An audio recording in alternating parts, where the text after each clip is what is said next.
हाय दोस्तों, स्वागत है आपके अपने यूट्यूब चैनल पैशन कंपटीशन में। इसके पहले हम लोग सीटेट के दो पेपर 2011 और 2012 को सॉल्व कर चुके हैं। आज देखेंगे 28 जुलाई 2013 को हुए सीटेट के पेपर को और उसके सीडीपी के 30 महत्वपूर्ण प्रश्नों को, वो भी पूरे व्याख्या के साथ। तो आइए चलिए स्टार्ट करते हैं बिना देर किए हुए। पहला प्रश्न है कि निम्नलिखित में से कौन सी संज्ञानात्मक क्रिया दी गई सूचना के विश्लेषण के लिए प्रयोग में लाई जाती है। यानी कि नीचे चार संज्ञानात्मक क्रियाएं दी हुई हैं, जिसमें से एक है जो सूचना का विश्लेषण के लिए प्रयोग में लाया जाता है, तो उसी का पहचान आपको करना है। ऑप्शन ए है वर्णन करना, बी पहचान करना, या सी अंतर करना, या डी वर्गीकृत करना। तो वर्णन करना, जब किसी चीज़ को हम वर्णन करते हैं तो क्या वह एनालिसिस के अंतर्गत आता है। जैसे अगर मान लीजिए हम लोग हिस्ट्री की सिंधु घाटी सभ्यता के बारे में भी पढ़ लिए और फिर किसी के सामने उसका वर्णन कर दिए, तो वो एक प्रकार से ये होगा कि हम उसे पढ़ें, उसे बोल दिए, तो इसमें किसी प्रकार का कोई विश्लेषण का प्रयोग तो हो नहीं रहा है, तो ये तो नहीं होगा। पहचान करना, किसी चीज़ का पहचान करना, जैसे आपके सामने कोई आ गया, मान लीजिए वो कुत्ता है, बिल्ली है, चाहे शेर हो, बाघ हो, तो आप उसे एक प्रकार से वो आइडेंटिटी में आएगा जो आपकी मेमोरी में पहले से ही है, तो वो एनालिसिस के अंतर्गत तो नहीं आएगा। अंतर करना, दो चीज़ें दी हुई हैं उसमें अंतर करना है, तो वो भी किसी प्रकार का एनालिसिस नहीं होगा। वर्गीकृत करना, वर्गीकृत करना का मतलब होता है कि एक प्रकार से क्लासिफिकेशन करना। और क्लासिफिकेशन होता कैसे है, समान गुणों के आधार पर जो चीज़ें एक दूसरे से गुण में समान होती है, हम उसे एक एक वर्ग में रखते चले जाते हैं, या फिर रंग या रूप के आधार पर। तो इस वर्गीकृत करने के लिए हमें उसका एनालिसिस करना पड़ता है, यानी कि उसे उसका क्या विश्लेषण करना पड़ता है, उसके बारे में जानकारी इकट्ठी करनी पड़ती है। तो यहाँ पर हमारा वर्गीकृत करना ही यह वह संज्ञानात्मक क्रिया होगी जो सूचना के विश्लेषण के लिए प्रयोग में लाई जाती है। ठीक है, आइए क्वेश्चन नंबर 2 देखते हैं। क्वेश्चन नंबर सेकेंड है कि राजेश अति लोलुप पाठक है। वह अपने कोर्स की पुस्तकें पढ़ने के अतिरिक्त प्रायः पुस्तकालय जाता है और भिन्न प्रकरणों पर पुस्तकें पढ़ता है। इतना ही नहीं, राजेश भोजन अवकाश में अपनी परियोजना कार्य करता है। उसे परीक्षाओं के लिए पढ़ने के लिए अपने शिक्षकों अथवा अभिभावकों द्वारा कभी भी कहने की ज़रूरत नहीं है। यानी कि राजेश क्या है, पढ़ने के लिए खुद बहुत ज़्यादा एक्साइटेड है, उत्सुक है। उसे घर पे और ना ही शिक्षक द्वारा, किसी द्वारा कहने की ज़रूरत नहीं होती कि जाओ बेटा पढ़ लो। वो खुद से ही पढ़ने के लिए बहुत ज़्यादा जिज्ञासु प्रवृत्ति का है, जानने के लिए पढ़ना चाहता है, और वह वास्तव में सीखने का आनंद लेता है और उसे यह करके बहुत मज़ा आता है। उसे डॉट डॉट के रूप में सर्वाधिक बेहतर रूप से वर्णित किया जा सकता है। ऑप्शन 4 दिए गए हैं, उसमें से कौन सी प्रॉपर्टी के अंतर्गत राजेश आएगा। ऑप्शन ए है आंतरिक रूप से अभिप्रेरित, आंतरिक रूप से अभिप्रेरित शिक्षार्थी, बी तथ्य आधारित शिक्षार्थी, या सी शिक्षक अभिप्रेरित शिक्षार्थी, या डी आकलन आधारित शिक्षार्थी। चूंकि बच्चा खुद पढ़ना चाह रहा है, उसे पढ़ने में आनंद आ रहा है, यानी कि वह इंटरनली मोटिवेटेड है, वह आंतरिक रूप से क्या है, अभिप्रेरित है, तो हमारा ऑप्शन नंबर ए सही होगा। ठीक है, आइए क्वेश्चन नंबर 3 देखते हैं। क्वेश्चन 3 है कि यदि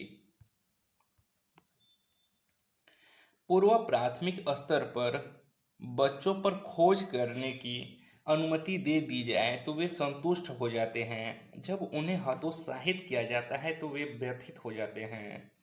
वे ऐसा रिक्त स्थान की उनकी अवप्रेरणा के कारण करते हैं। यानी कि यदि कोई पूर्व प्राथमिक स्तर का बच्चा है जो कि जिसे खोज करने की या फिर कुछ करने के लिए अनुमति दे दी जाए तो वह काफ़ी संतुष्ट हो जाता है, लेकिन जब उन्हें हतोत्साहित किया जाता है, डिस्करेज किया जाता है, तो वो काफ़ी व्यथित हो जाते हैं, यानी कि परेशान हो जाते हैं।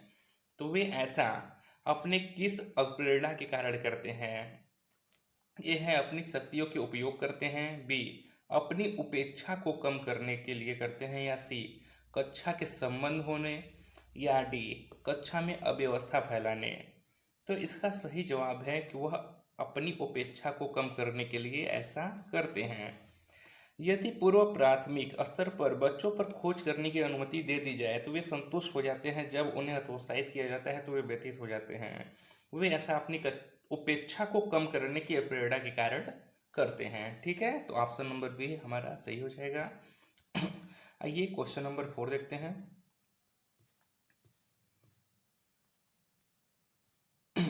क्वेश्चन नंबर 4 है कि मानव बुद्धि एवं विकास की समझ शिक्षक को रिक्त स्थान के योग्य बनाती है। यानी कि जो मानव का बुद्धि होता है एवं उसके विकास की जो समझ होती है वह शिक्षक को उसके किस योग्य बनाती है। ए है निष्पक्ष रूप से अपने शिक्षण अभ्यास के लिए, बी शिक्षण के समय शिक्षार्थियों के संवेगों पर नियंत्रण बनाए रखने, सी विविध शिक्षार्थियों के शिक्षण के बारे में स्पष्टता, या डी शिक्षार्थियों को यह बताने कि वे अपने जीवन में कैसे सुधार कर सकते हैं। तो यह उन्हें किस योग्य बनाती है? सी विविध शिक्षार्थियों के शिक्षण के बारे में स्पष्टता के बारे में। मानव बुद्धि एवं विकास की समझ शिक्षक को विविध शिक्षार्थियों के शिक्षण के बारे में स्पष्टता की योग्य बनाती है। अतः मानव बुद्धि व विकास के आधार पर ही एक शिक्षक किसी छात्र के बौद्धिक स्तर का आकलन कर सकता है। आइए क्वेश्चन नंबर 5 देखते हैं। निम्नलिखित में से कौन सा सत्य है? ए शिक्षक द्वारा प्रश्न पूछना संज्ञानात्मक विकास में बाधक है। जी नहीं, ये तो गलत बात है। क्या शिक्षक जब आपसे प्रश्न पूछता है तो इससे आपका संज्ञानात्मक विकास रुक जाता है कि बढ़ता है? उसमें वृद्धि होती है, वो बढ़ता है। आप सोचते हैं, तर्क करते हैं उस क्वेश्चन के बारे में, तब जवाब देते हैं, यानी कि आपका संज्ञानात्मक विकास होता है, न कि बाधक होता है। दूसरा है कि विकास और सीखना समाज सांस्कृतिक संदर्भों से अप्रभावित रहते हैं। जी नहीं, विकास पर समाज और संस्कृति दोनों का ही प्रभाव पड़ता है। शिक्षार्थी एक निश्चित तरीके से सीखते हैं। जी नहीं, ये भी गलत बात है। क्या केवल एक ही निश्चित तरीका है सीखने का? बहुत तरीके से सीखते हैं।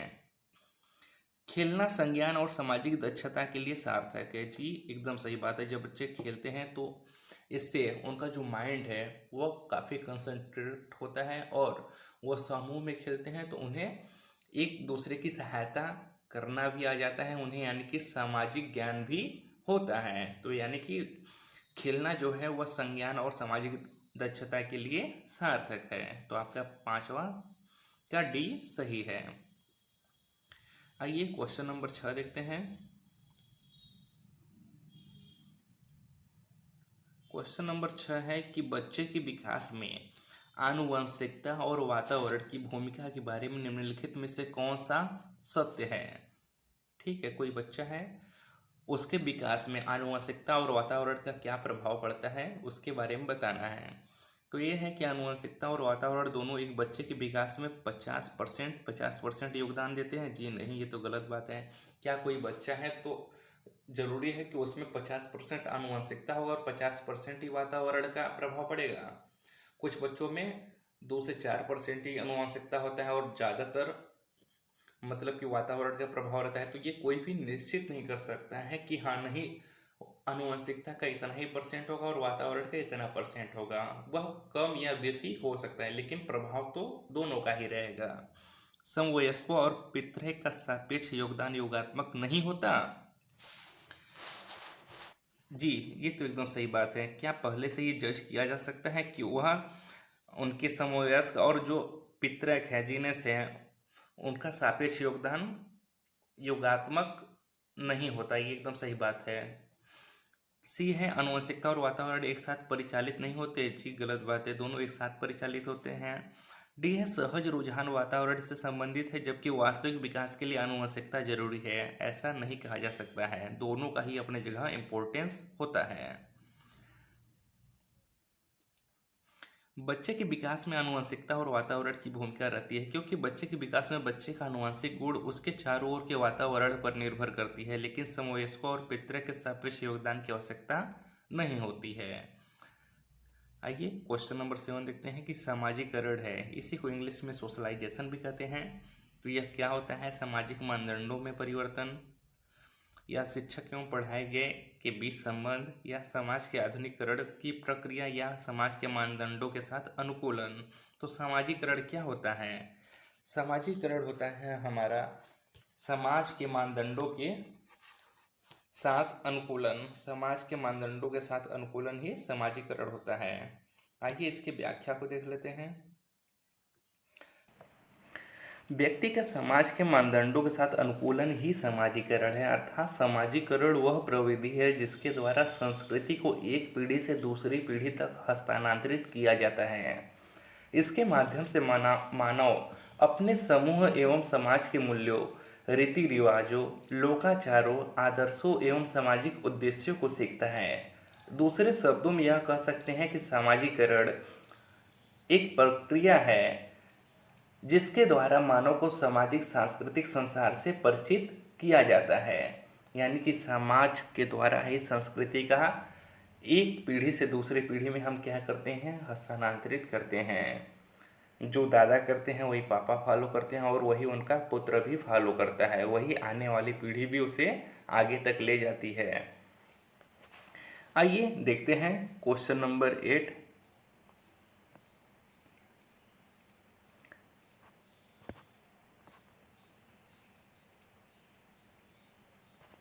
एक पीटी यानी खेल शिक्षक क्रिकेट के खेल में अपने शिक्षार्थियों के क्षेत्र रक्षण को सुधारना चाहता है। निम्न में से कौन सी युक्ति शिक्षार्थियों को अपना लक्ष्य प्राप्त करने में सर्वाधिक सहायक है? क्वेश्चन को ध्यान से पढ़िएगा। क्या कह रहे हैं कि एक पीटी का जो शिक्षक है, खेल के शिक्षक हैं, वह क्रिकेट के खेल में अपने शिक्षार्थियों के क्षेत्र रक्षण को सुधारना चाहते हैं। यानी कि सभी खिलाड़ियों को खेलना तो आता है, किंतु उन्हीं में से एक पॉइंट होता है कि क्षेत्र का रक्षण करना, और उसमें वह क्या करना चाहते हैं? सुधार करना चाहते हैं। तो निम्न में से कौन सी युक्ति है जो शिक्षार्थियों को अपना लक्ष्य प्राप्त करने में सबसे ज़्यादा सहायता कर सकती है? उसी का हमको पता करना है। तो 4 ऑप्शन दिए गए हैं, आइए देखते हैं। ए है शिक्षार्थियों को क्षेत्र रक्षण का अधिक अभ्यास करवाना। बी है शिक्षार्थियों को यह बताना कि क्षेत्र रक्षण सीखना उनके लिए किस प्रकार महत्वपूर्ण है। सी है बेहतर क्षेत्र रक्षण और सफलता के दर के पीछे के तर्क को स्पष्ट करना। या डी क्षेत्र रक्षण को प्रदर्शित करना और शिक्षार्थी अवलोकन करना। तो इसका सही जवाब है ए, शिक्षार्थियों को क्षेत्र रक्षण का अधिक अभ्यास करवाना। क्या? शिक्षार्थियों को क्षेत्र रक्षण का अधिक अभ्यास करवाना, क्योंकि जब शिक्षार्थी उसी चीज़ की प्रैक्टिस करेंगे अच्छे से तो वो उस चीज़ में उनके सुधार आ जाएगा। आइए इसकी व्याख्या को देख लेते हैं। तो एक पीटी शिक्षक क्रिकेट के खेल में अपने शिक्षार्थियों के क्षेत्र रक्षण को सुधारने के लिए वह निरंतर शिक्षार्थियों को क्षेत्र रक्षण का अधिक अभ्यास कराएं तथा बाद में उनका परीक्षण भी ले, ताकि अभ्यास के दौरान कोई कमी रह गई हो तो वह परीक्षण में पता चल जाए और उसे सुधारा जा सके। ऐसा करने से उसे अपना लक्ष्य पाने में सहजता होगी। ठीक है, आइए क्वेश्चन नंबर 9 देखते हैं। एक शिक्षिका अपने शिक्षार्थियों की इस रूप में मदद करना चाहती है कि वे एक स्थिति की अनेक दृष्टिकोण से सराहना कर सकें। वह विभिन्न समूहों में एक स्थिति पर वाद विवाद करने के अनेक अवसर उपलब्ध कराती है। वाइगोस्की के परिप्रेक्ष्य में के अनुसार उसके शिक्षार्थी विभिन्न दृष्टिकोणों को करेंगे और अपने तरीके से उस स्थिति की अनेक परिप्रेक्ष्य विकसित करेंगे। ऑप्शन ए है तर्कसंगत, बी आत्मसात, सी निर्माण, या डी संक्रियाकरण। तो इसका जवाब क्या होगा? इसका जवाब होगा आत्मसात। वाइगोस्की के अनुसार उसके शिक्षार्थी विभिन्न दृष्टिकोणों को करेंगे और अपने तरीके से उस स्थिति के अनेक परिप्रेक्ष्य में विकसित करेंगे। तो यह प्रक्रिया आत्मसातन के अंतर्गत आएगी। किसके अंतर्गत? आत्मसात के अंतर्गत आएगी। जिसके अनुसार जब बच्चों को कोई नया अनुभव होता है तो वह अपने पूर्वानुभवों से उसे संबंध करता है या फिर परिमार्जित करता है। क्वेश्चन नंबर 10 है, सीता ने हाथ से दाल और चावल खाना सीख लिया है। जब उसे दाल और चावल दिया जाता है तो वह दाल चावल मिलाकर खाने लगती है। उसने चीज़ों को करने के लिए अपनी स्कीमा में दाल और चावल खाने को क्या कर लिया है। तो सबसे पहले स्कीमा को समझ लेते हैं। स्कीमा की बात किसने की है? जीन पियाजे ने की है। स्कीमा का मतलब वो सारी सूचनाएं जो हमारे दिमाग में पहले से स्टोर हो।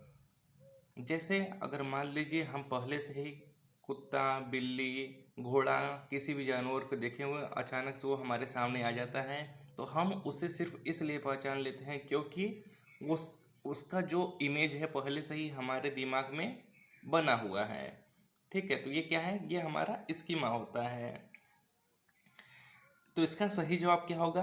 अंगीकार, समायोजित या अनुकूलित या फिर समुचितता। तो इसका सही जवाब होगा अनुकूलित।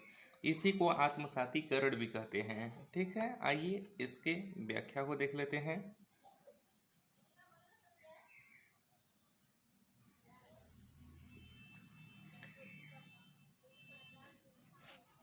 स्कीमा से तात्पर्य ऐसी मानसिक संरचना से है जो व्यक्ति विशेष के व्यक्तित्व मस्तिष्क में सूचनाओं को संगठित करने तथा व्याख्यायित करने हेतु विद्यमान होती है। ये स्कीमा दो प्रकार की होती है, साधारण तथा जटिल।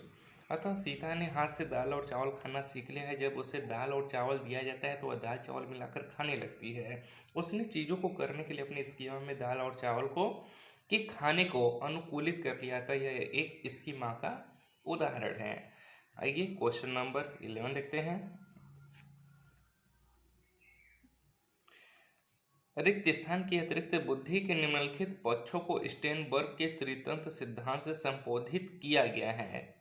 किसको? संदर्भगत, अवयवभूत, सामाजिक या फिर आनुभाविक। तो इसका सही जवाब है सी, सामाजिक को।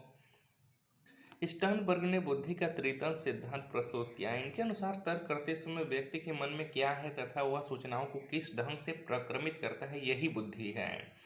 त्रितंत्र सिद्धांत की 3 उपसिद्धांत है।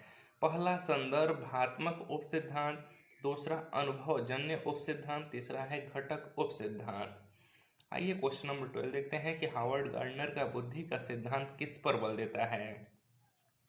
ए, शिक्षार्थियों में अनुबंधित कौशलों, बी, सामान्य बुद्धि, सी, विद्यालय में आवश्यक समान योग्यताएं, या डी, प्रत्येक व्यक्ति की विलक्षण योग्यताओं। तो हावर्ड गार्डनर ने बहुबुद्धि का सिद्धांत दिया है। इसी को बहुप्रज्ञात्मक का सिद्धांत भी कहते हैं, बहुविमात्मक का सिद्धांत भी कहते हैं। और इन्होंने बुद्धि के कुल 8 प्रकार बताए हुए हैं। इनके अनुसार प्रत्येक व्यक्ति की विलक्षण योग्यताओं पर आधारित होता है बुद्धि का सिद्धांत। ठीक है, आइए इसके व्याख्या को देख लेते हैं। तो हावर्ड गार्डनर का बुद्धि का सिद्धांत प्रत्येक व्यक्ति की विलक्षण योग्यताओं पर बल देता है। इनके अनुसार बुद्धि कोई एक तत्व नहीं है बल्कि कई भिन्न भिन्न प्रकार की बुद्धियों का अस्तित्व है। प्रत्येक बुद्धि एक दूसरे से स्वतंत्र रहकर कार्य करती है।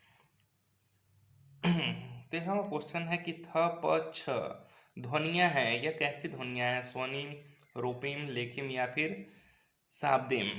तो यह स्वनिम ध्वनियां हैं, थ, फ, छ। ठीक है, थ, प, छ कैसी ध्वनियां हैं? तो यह स्वनिम ध्वनियां हैं। हिंदी स्वनिम में 2 स्तर होते हैं, कथ्य जिसको इंग्लिश में कंटेंट कहते हैं तथा अभिव्यक्ति जिसे एक्सप्रेशन कहते हैं। जो कथ्य पक्ष होता है वह भाषा का लक्ष्य होता है तथा अभिव्यक्ति पक्ष कथ्य को कहने का साधन मात्र है। अभिव्यक्ति में 2 मूलभूत इकाइयाँ होती हैं, स्वनिम तथा रूपिम। इन 2 में स्वनिम अपेक्षाकृत अधिक मूलभूत इकाई है। अतः थ, फ, छ स्वनिम ध्वनियाँ हैं। और स्वनिम ध्वनियाँ कैसी होती हैं? यह मूलभूत इकाई होती हैं। क्वेश्चन नंबर 14 है कि कक्षा में जेंडर रूढ़िबद्धता से बचने के लिए एक शिक्षक को क्या करना चाहिए? लड़कों को जोखिम उठाने और निर्भीक बनने के लिए प्रोत्साहित करना चाहिए, या बी, लड़के लड़कियों को एक साथ अपारंपरिक भूमिकाओं में रखना चाहिए, या सी है अच्छी लड़की अथवा अच्छा लड़का कहकर शिक्षार्थियों के अच्छे कार्य की सराहना करनी चाहिए, या डी, कुश्ती में भाग लेने के लिए लड़कियों को निरुत्साहित करना चाहिए। तो तो ऑप्शन नंबर डी तो गलत है, क्योंकि इसमें लड़कियों के साथ भेदभाव किया जा रहा है कि उन्हें कुश्ती में भाग लेने के लिए मना किया जा रहा है, जबकि ऐसा नहीं करना है। लड़के और लड़कियों दोनों को समान नज़र से देखना है, तभी आप जेंडर रूढ़िबद्धता से बचने का एक उपाय निकाल सकते हैं और एक अच्छे शिक्षक के रूप में आ सकते हैं। तीसरा ऑप्शन है कि अच्छी लड़की अच्छा लड़का कहकर शिक्षार्थियों को अच्छे कार्य की सराहना करना चाहिए। केवल इतना कहने से ही जेंडर रूढ़िबद्धता खत्म नहीं होगा। लड़के लड़कियों को एक साथ अपारंपरिक भूमिकाओं में रखना चाहिए। जी हाँ, दोनों के साथ एक समान व्यवहार करते हुए दोनों को ही अपारंपरिक भूमिकाओं में रखना चाहिए। लड़कों को जोखिम उठाने और निर्भीक बनने के लिए प्रोत्साहित करना चाहिए। यहाँ पर तो केवल लड़कों को ही प्रोत्साहित किया जा रहा है, क्या लड़कियों को ऐसा करने के लिए नहीं कहना चाहिए? जी ये गलत बात है, तो ऑप्शन नंबर बी हमारा सही होगा। जेंडर रूढ़िबद्धता को ही इंग्लिश में जेंडर स्टेरियोटाइप कहते हैं, यानी कि जो चीज़ परंपरा से चला आ रहा है कि एक प्रकार से समाज में जो भेदभाव लड़कियों लड़कियों में किया जा रहा है और वह परंपरागत चला रहा है, उसे ही जेंडर रूढ़िबद्धता कहते हैं।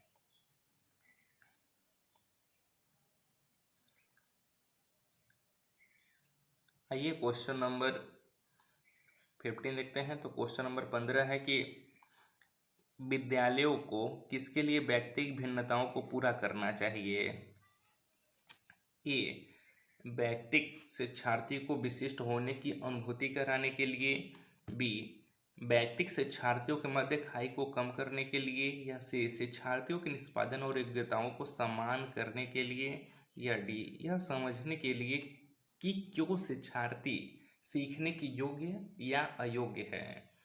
तो इसका सही जवाब है ऑप्शन नंबर डी, यह समझने के लिए कि क्यों शिक्षार्थी सीखने के योग्य या अयोग्य है। आइए क्वेश्चन नंबर 16 देखते हैं कि शिक्षार्थियों में व्यक्तिगत भिन्नताओं को संबोधित करने के लिए एक विद्यालय किस प्रकार का सहयोग उपलब्ध करवा सकता है? ए है सभी शिक्षार्थियों के लिए समान स्तर की पाठ्यचर्या का अनुमान लगाना। बी, बाल केंद्रित पाठ्यचर्या का पालन करना और शिक्षार्थियों को सीखने के अनेक अवसर उपलब्ध कराना। सी है शिक्षार्थियों में व्यक्तिगत भिन्नताओं को समाप्त करने के लिए हर संभव उपाय करना। या डी है धीमी गति से सीखने वाले शिक्षार्थियों को विशेष विद्यालयों में भेजना। तो व्यक्तिगत भिन्नताओं को संबोधित करने के लिए विद्यालय सबसे अच्छा सहयोग यही कर सकता है कि वह बाल केंद्रित पाठ्यचर्या का पालन करे और शिक्षार्थियों को सीखने के लिए विभिन्न प्रकार के अवसर उपलब्ध कराएं, जिससे बच्चों का विकास हो सके और वह अलग अलग तरीके का यूज करके सीख सके। ठीक है, तो ऑप्शन नंबर बी हमारा सही होगा। आइए क्वेश्चन नंबर 17 देखते हैं कि सतत और व्यापक मूल्यांकन किस पर बल देता है? ए, बोर्ड परीक्षाओं की अनावश्यकता पर। जी नहीं, गलत बात है। सीखने को सुनिश्चित करने के लिए व्यापक स्केल पर निरंतर परीक्षण। जी नहीं। क्वेश्चन सी है कि सीखने को किस प्रकार अवलोकित, रिकॉर्ड और सुधारा जाए, इस पर। जी एकदम सही बात है, शिक्षण के साथ परीक्षाओं का सामंजस्य। तो हमारा ऑप्शन नंबर सी सही है कि सीखने को किस प्रकार अवलोकित, रिकॉर्ड और सुधारा जाए, इस पर ही सतत और व्यापक मूल्यांकन बल देता है। आइए इसकी व्याख्या को देख लेते हैं। तो सतत एवं व्यापक मूल्यांकन बच्चे के आकलन की निरंतर चलने वाली विकासात्मक प्रक्रिया है। सतत एवं व्यापक मूल्यांकन प्रक्रिया द्वारा शिक्षण अधिगम के समय ही शिक्षक को छात्रों के सीखने की प्रगति और कठिनाइयों के बारे में निरंतर जानकारी मिलती रहती है। इस प्रकार की व्यवस्था में दीर्घ अंतराल के बाद चलाए जाने वाले उपचारात्मक शिक्षक की आवश्यकता भी समाप्त हो जाएगी, क्योंकि छात्र की कठिनाई का समय रहते निदान और उपचार हो सकेगा तथा यथा समय की कठिनाइयों का निवारण होने से छात्रों में आत्मविश्वास जागृत होगा। अतः सतत एवं व्यापक मूल्यांकन सीखने को किस प्रकार अवलोकित तथा रिकॉर्ड और सुधारा जाए, इस पर बल देता है। क्वेश्चन नंबर 18 है कि विद्यालय आधारित आकलन शिक्षार्थियों और शिक्षकों को अगंभीर और लापरवाह बनाता है। बी, शिक्षा बोर्ड की जवाबदेही कम कर देता है। यह ऑप्शन नंबर सी है आपका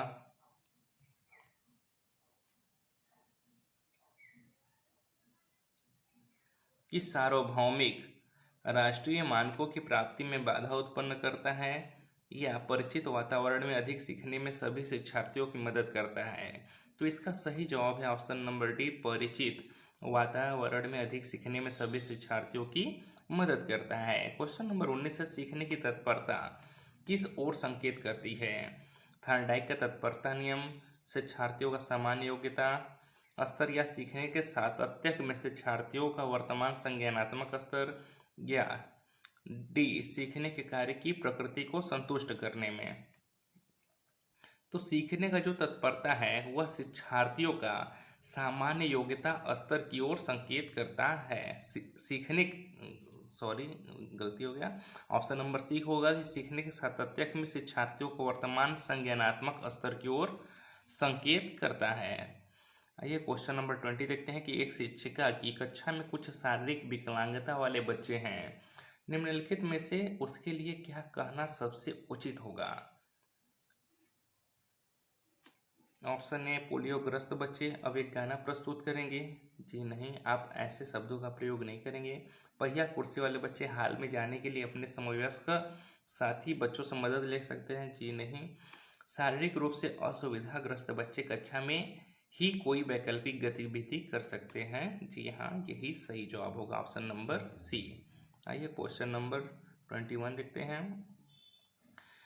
रिक्त स्थान के अतिरिक्त निम्नलिखित सभी के कारण अधिगम अक्षमता उत्पन्न हो सकती है। किसके कारण? सांस्कृतिक कारण, सेरेब्रल डिसफंक्शन या संवेगात्मक विघन, या व्यवहारगत विघन। तो इसका सही जवाब है आपका ऑप्शन नंबर ए, सांस्कृतिक कारण। आइए क्वेश्चन नंबर 22 देखते हैं कि एक समावेशी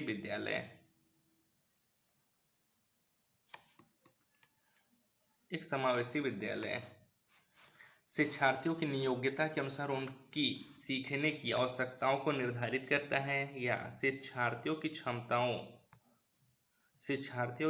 की परवाह किए बिना सभी के अधिगम परिणामों को सुधारने के लिए प्रतिबद्ध होता है, या सी शिक्षार्थियों के मध्य अंतर करता है और विशेष रूप से सक्षम बच्चों के लिए कम चुनौतीपूर्ण उपलब्धि लक्ष्य निर्धारित करता है, या डी विशेष रूप से योग्य शिक्षार्थियों के अधिगम परिणामों को सुधारने के लिए विशिष्ट रूप से प्रतिबद्ध होता है। तो इसका सही जवाब है ऑप्शन नंबर बी, शिक्षार्थियों की क्षमताओं की परवाह किए बिना सभी के अधिगम परिणामों को सुधारने के लिए प्रतिबद्ध होता है।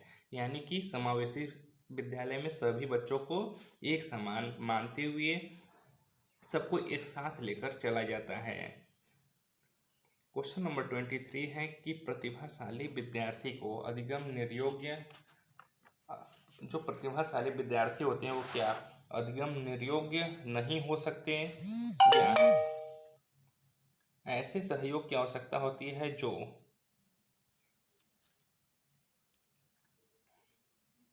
सामान्यतः विद्यालयों द्वारा उपलब्ध नहीं कराए जाते हैं, या शिक्षक के बिना अपने अध्ययन को व्यवस्थित कर लेते हैं, या अन्य शिक्षार्थियों के लिए मॉडल बन सकते हैं। तो प्रतिभाशाली शिक्षार्थियों को ऐसे सहयोग की आवश्यकता होती है जो सामान्यतः विद्यालय द्वारा उन्हें उपलब्ध नहीं कराए जाते हैं।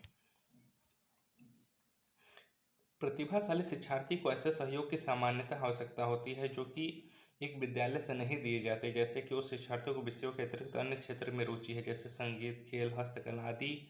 तो ऐसे शिक्षार्थियों को विद्यालय के अतिरिक्त सहयोग की आवश्यकता होती है। क्वेश्चन नंबर 24 है, रिक्त स्थान के कारण प्रतिभाशालिता होती है, मनोसामाजिक कारकों, आनुवंशिक रचना, या वातावरणीय अभिप्रेरणा, या बी और सी के संयोजन। तो इसका सही जवाब है डी, ये दोनों ही के कारण प्रतिभाशालिता होती है, आनुवंशिकता के कारण भी और वातावरणीय अभिप्रेरणा के कारण भी। ठीक है, और विकास की भी डिफिनेशन ये बोलती है कि विकास क्या होता है, वातावरण और आनुवंशिकता के अंतः अभिक्रिया का परिणाम होता है। ठीक है, तो इसका असर प्रतिभाशालिता पे भी देखने को मिलता है। क्वेश्चन नंबर 25 है, बच्चों में सीखने और सुनने के लिए अधिगम योग्य वातावरण के लिए निम्नलिखित में से कौन उपयुक्त है? ए, शिक्षार्थियों को कुछ यह छूट देना कि क्या सीखना है और कैसे सीखना है। बी, एक लंबे समय के लिए निष्क्रिय रूप से सुनना। जी नहीं, ये तो गलत है। बच्चों को हमेशा एक्टिव रखना है, ना कि उन्हें पैसिव करना है, यानी कि उन्हें सक्रिय रखना है। निरंतर गृह कार्य देते रहना। जी नहीं, ये कोई बात नहीं हुई। बच्चों को क्लास में ही हमेशा एक्टिव रखिए, उनसे क्रिएटिविटी करवाइए, उनसे सृजनात्मक कार्य करवाइए, उनसे प्रैक्टिकली कुछ करवाइए, ना कि उन्हें केवल गृह कार्य दिया जाना चाहिए। डी है सीखने वाले द्वारा व्यक्तिगत कार्य करना। जी नहीं, इसका ऑप्शन नंबर 1 होगा कि शिक्षार्थियों को कुछ यह छोड़ देना कि क्या सीखना है और कैसे सीखना है। आइए क्वेश्चन नंबर 26 देखते हैं। गतिक कौशलों में अधिगम निर्योग्यता क्या कहलाती है? डिस्फेजिया, डिस्प्रेक्सिया, डिस्कैल्कुलिया या डिसलेक्सिया? तो इसका सही जवाब है डिस्प्रेक्सिया। गतिक कौशल में अधिगम मतलब कि ऐसे कौशल जो हमें चलने फिरने, दौड़ने, उछलने कूदने में, यानी कि जो गत्यात्मक होते हैं, उसमें जब कोई सीखने में निर्योग्यता उत्पन्न होती है तो वह डिस्प्रेक्सिया के अंतर्गत आता है। डिस्कोलिया के अंतर्गत आपका जब कोई गणितीय विकार उत्पन्न हो, यानी कि गणना करने में आपको कठिनाई हो या गणित से रिलेटेड कोई दिक्कत हो, तो वह डिस्कैल्कुलिया में आएगा। जब बोलने संबंधी विकार हो तो डिस्पेजिया में। डिसलेक्सिया में जब आपको कोई चीज़ पढ़ने में समस्या आती है तो आपका डिसलेक्सिया में आएगा। ठीक है, आइए क्वेश्चन नंबर 27 देखते हैं। अधिगम निर्योग्यता ये समुचित निवेश के साथ सुधार योग्य नहीं होती, एक स्थिर अवस्था है, एक चर अवस्था, या जरूरी नहीं कि कार्य पद्धति की हानि करे। तो यानी कि सीखने की जो अयोग्यता होती है, यानी कि कोई बच्चा अच्छे से सीख नहीं पा रहा है, तो ये क्या होता है? यह समुचित निवेश के सुधार योग्य नहीं होती। जी गलत बात है, सुधार योग्य होता है। एक स्थिर अवस्था, जी नहीं। क्या जो बच्चा एक बार नहीं सीख पा रहे तो क्या वो हमेशा के लिए सीख ही नहीं पाएगा?